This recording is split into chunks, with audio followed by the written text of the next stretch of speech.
This is the Tom Bigby Tales. I'm your host, Shannon Evans. Tonight's episode is The Lie. Again. WCBI has been busy today. They covered the Exchange Club's lunch presentation at the Old Country Club in Columbus, where there was an overview by Nancy Carpenter of the CVB on their efforts to attract tourism. Carpenter went into great detail about what it takes, in quotes, to attract conferences and tournaments in Columbus, end quote. Well, that is rich considering she's not brought any conferences to town in literally years. She's not done anything to encourage or promote tournaments except for the lackadaisical support she gave the bass tournament this year. She did nothing to support the minority tennis tournament over the last 2 years that has grown into a significantly large event, hosting many families who come and stay in our hotels and use our restaurants. Except she did loan them a tent, and then, well, she gave them some Visit Columbus swag bags that were filled with expired coupons. Yes, she has done nothing to attract or support any conferences or tournaments in 2023. And 2024 is looking even more bleak, as those events would already be on the calendar and planning would have started already. There is nothing on the board minutes, the agenda, or the budget mentioning anything in that realm of future conferences or tournaments. Why does she tell such outright lies and the media never ever calls her out on them? With the exception of the bass tournament, there is nothing that is ever done in that realm. Why don't they ever call her out on something so easy to fact check?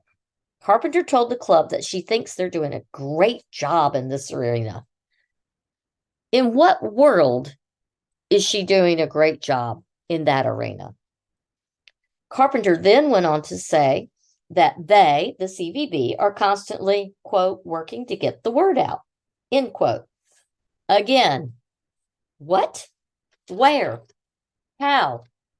Please tell me where they're getting the word out. We know the CVB's website is literally never updated and riddled with dead links or links that lead to nothing related to what the user thought the clickable image or link was taking them to.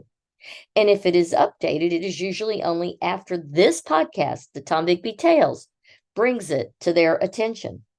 Whatever overpriced firm, I think it's Snapshot, is responsible for these updates, they are horrible at their job, or the CVB director is horrible at sending them the updates in order for them to do their job in a timely manner.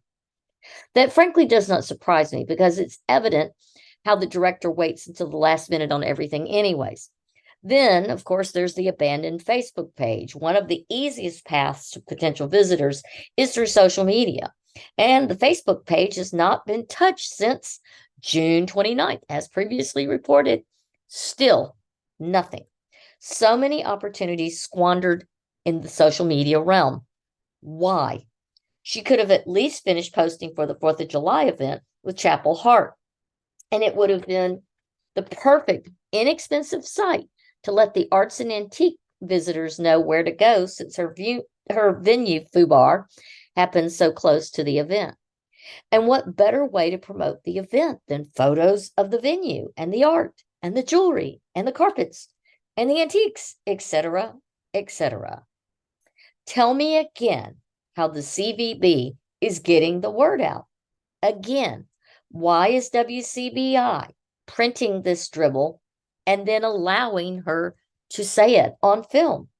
Why are they missing the actual story that she is lying and there are no tourists? Carpenter claims she co-ops with Visit Mississippi to determine who are her audience and why are they here. In actuality, Carpenter hired a firm that was supposed to do this, and all they really did was told her how many beds we have in town and average occupancy rates. No data is ever collected about the tourists in town, except for the few that visit and leave basic information at the Tennessee Williams House. like their name and their email address and where they're from. To say she puts a lot of work into knowing who is her target market is a stretch at best. Boots on the ground at events and gathering actionable data requires hands-on work at events, not some survey sent to a local hotel manager. But then again, this is the same director who claims our ideal tourist makes $750,000 a year. I'd like to know what she's smoking, because clearly it's gone to her head. I find the last quote from Carpenter the most troubling. The quote is, "I think we do a great job of presenting what our customers looking for." Now, where's my BS meter? Surely it's pegged at liar, liar, pants on fire on that one. What exactly are we doing a great job presenting? The pilgrimage? Both groups may have had a total of 2,000 unique visitors between them. Maybe they would have had more if Carpenter had actually gotten the brochures out on time. They host Catfish on the Alley. Hardly anyone showed up, and the vendors are the same ones she pays to participate in the event year after year. One out-of-town guest has been heard to say, "This is it? Where's the rest of the venues and the stages?" It is a disappointing event at best. The arts and antique sale was primarily local attendees, and I doubt there were even 200 unique attendees over the 2.5 days, including the cocktail event with free food and mediocre wine. If we are doing a great job, wouldn't there be more attendees at the 3 big events they help host for the community to attract tourists? And what about the Tennessee Williams events?